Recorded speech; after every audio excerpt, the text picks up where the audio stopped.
Hey everybody, it's Mike LaChance back with another video.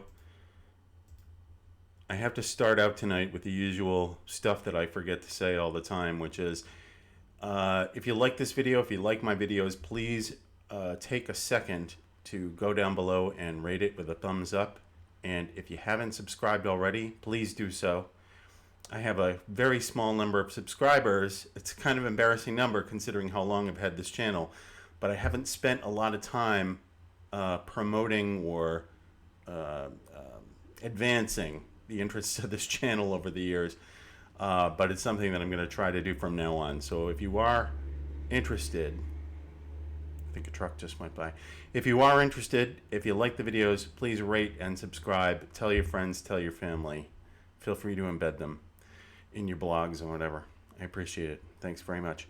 Anyway, let me jump right in. I want to talk to you about something that's going on with the Democrats right now with regard to the election. A group of Democrats who are connected to the Joe Biden campaign, along with some Never Trump Republicans, have formed this group. And what they're doing is they're basically wargaming possible scenarios for after the election in November. And they're playing out different scenarios for what happens if Trump wins or if Biden wins. What do they do? What do we do? What do they do? These sorts of things. And it's called the Transition Integrity Project. It's kind of an Orwellian sounding thing. Anyway, what they're doing, like I said, they're playing out these war games. And a recent article from the left-leaning Daily Beast pointed out one scenario here that I just felt compelled to share with you all. And then this comes to us thanks to a professor at the conservative Hillsdale College, Ben Weingard, who posted this excerpt to Twitter. Now, we don't have to read the whole article. We just have to go through this one short transcript, short excerpt for you to understand what's happening here. So let me just read this to you.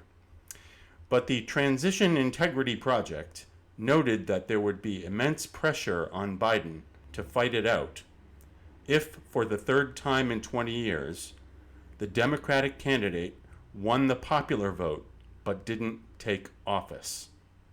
In a simulation they ran, Team Biden, quote, encouraged Western states, particularly California, but also Oregon and Washington, collectively known as Cascadia, these people are insane, to secede from the Union.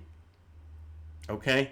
So they're basically saying if Biden loses, there's a possibility that these Democrats and Never Trumpers will encourage the Western states to secede from the Union.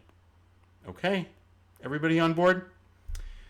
To secede from the Union unless structural reforms were made. In other words, these people are making demands. They're outlining a scenario in which they lose the election. They lost the election, but now they're going to issue demands.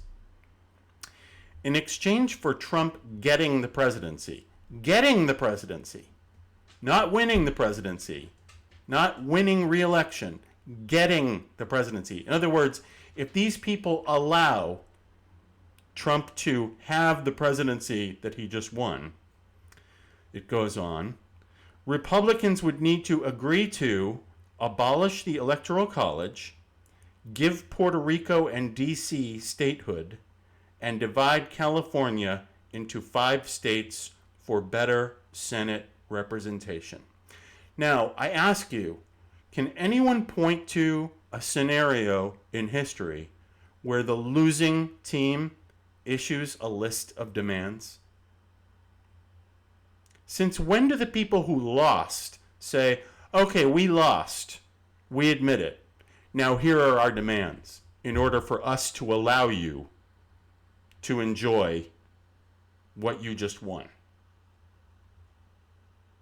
It doesn't work that way. It has never worked that way. Throughout history, it has never worked that way.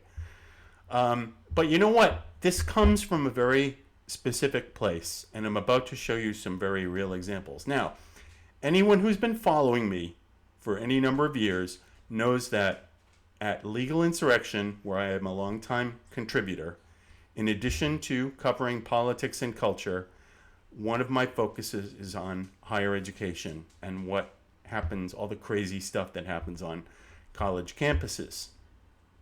And this comes directly from college campus culture. And again, if you've been following me, you've heard me say this before. I'm going to say it again, and I'm sure other people have said it too, but I can only speak for myself. I've been saying this for years. What I've been saying is this: if you want to know what Democrats are going to do tomorrow, simply look at what campus progressive activists are doing today.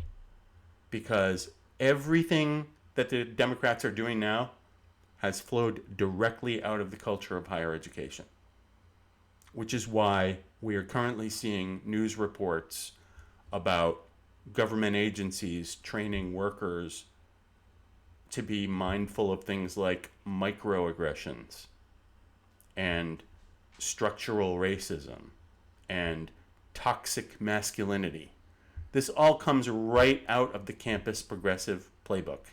And we're now seeing it happen in government, in the media, and not just media. I'm talking the New York Times, the Washington Post. What has happened is that the social justice warriors of campus 4 to 6 years ago have now moved into the workplace. And they have brought all of this progressive culture with them. And they are now imposing it on everyone else. And if you watch the Tucker Carlson show, which some of you may do, you may know that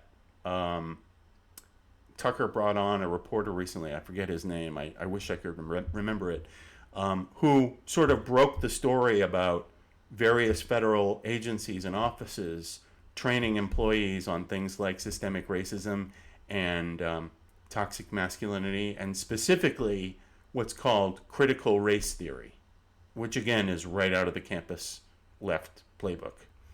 And in response to this, Trump shut it down, at least at the federal level, said that this can no longer happen.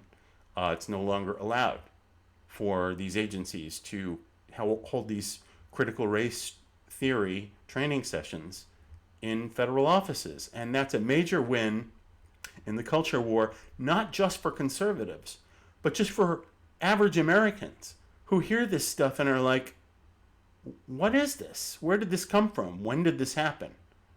I just told you where it came from.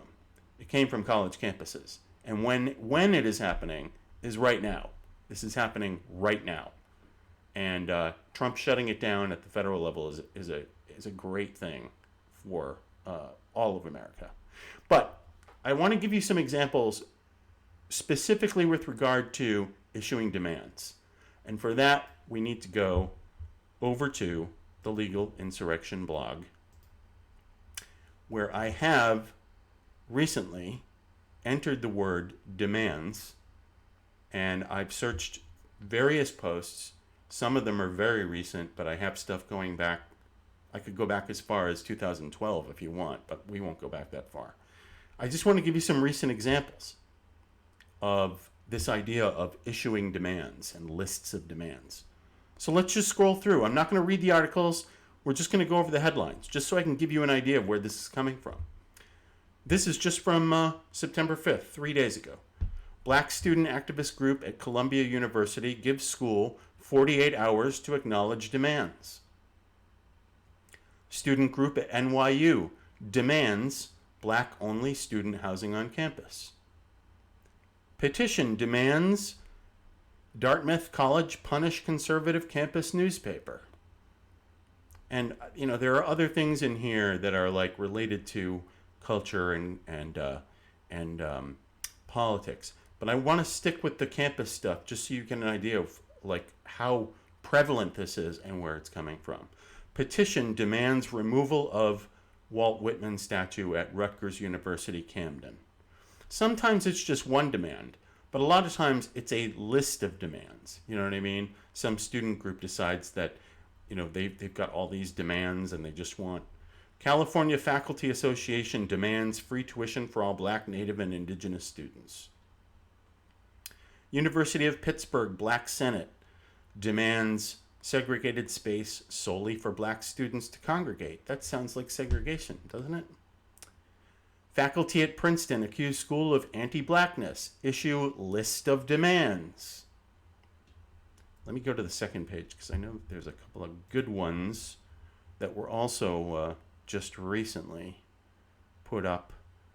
Oberlin College Black Student Union issues 21 demands, from institutional change to extra meals and parking spots.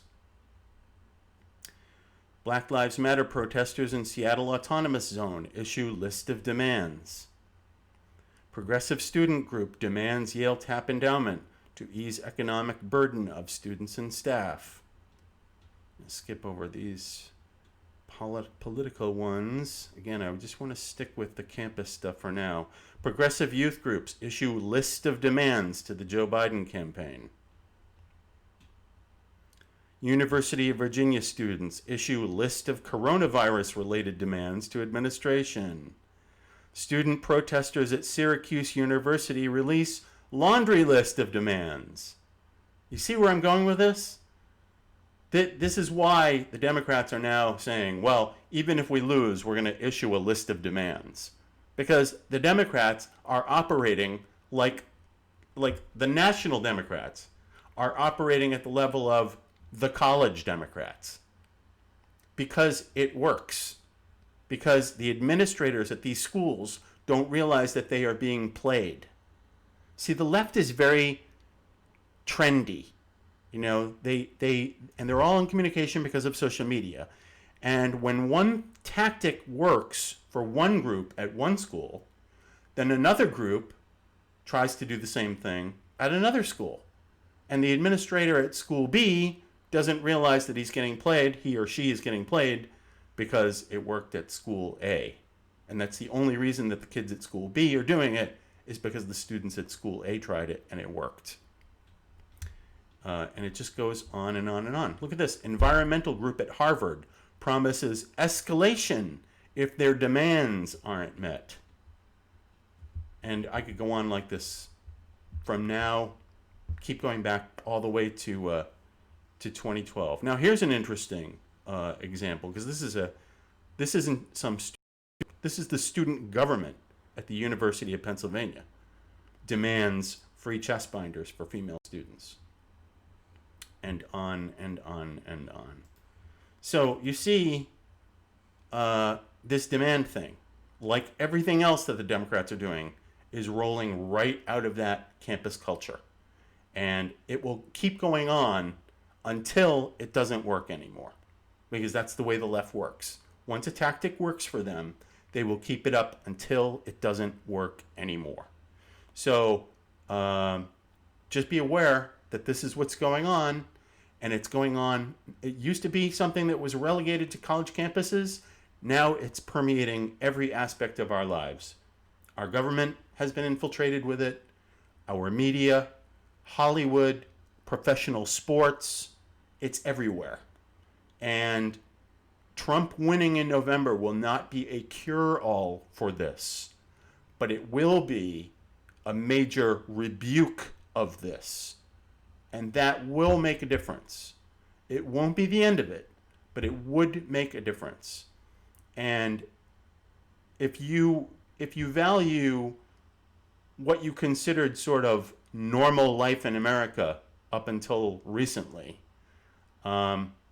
this should be important to you, because this is something that this isn't something that's just getting started. This is something that is already happening on multiple layers of society. And it's going to continue until people push back against it. So that's all I have to say on this topic. Again, like I said at the beginning of the video, if you enjoyed this, please feel free to share it. Please like it, and please subscribe to my channel, Mike's TV Lab. Until next time, I'm Mike LaChance. I'll see you tomorrow night.